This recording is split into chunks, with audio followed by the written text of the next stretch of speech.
After disappearing for 2 long years, Bridget finally returned home, but she didn't come alone. Standing beside her was her husband, James, a black man in a town that had never seen an interracial marriage before. The moment James politely said, "Nice to meet you, Mrs. McQueen," the room fell silent. Not a single breath moved. In an era ruled by fear, rigid traditions, and deep inequality, their marriage wasn't just unexpected, it was unforgivable.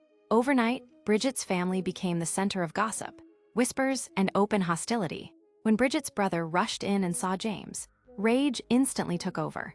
His voice shook as he shouted that this marriage would destroy their family. Even when Bridget explained they already had a place to live, he refused to accept it. To him, James wasn't a husband, he was a threat.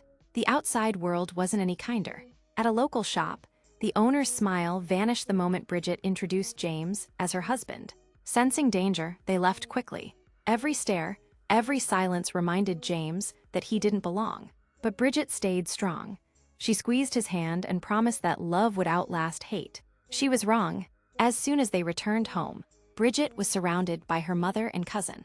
They begged her to end the marriage before it was too late. The church hadn't approved it yet. They said there was still time to erase the mistake. That's when Bridget revealed the truth. She was pregnant. Her mother froze, with no choice left. She demanded the couple marry in church to avoid public disgrace. When Bridget told James about the church wedding, he agreed without hesitation, because loving her meant enduring everything.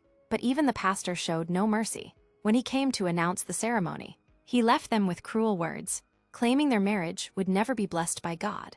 On the wedding day, only one person showed up. The empty church echoed with judgment. Even Bridget's parents couldn't hide their disappointment. Still, James placed the ring on Bridget's finger, sealing their vows despite the world's rejection. Joy didn't last long.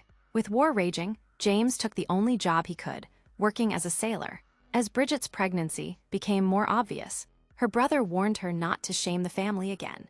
Behind closed doors, their mother even bought abortion pills, planning the unthinkable, but when labor drew near, she couldn't bring herself to do it. A week later, James rushed home after receiving Bridget's letter. The moment he saw his newborn daughter, every hardship vanished.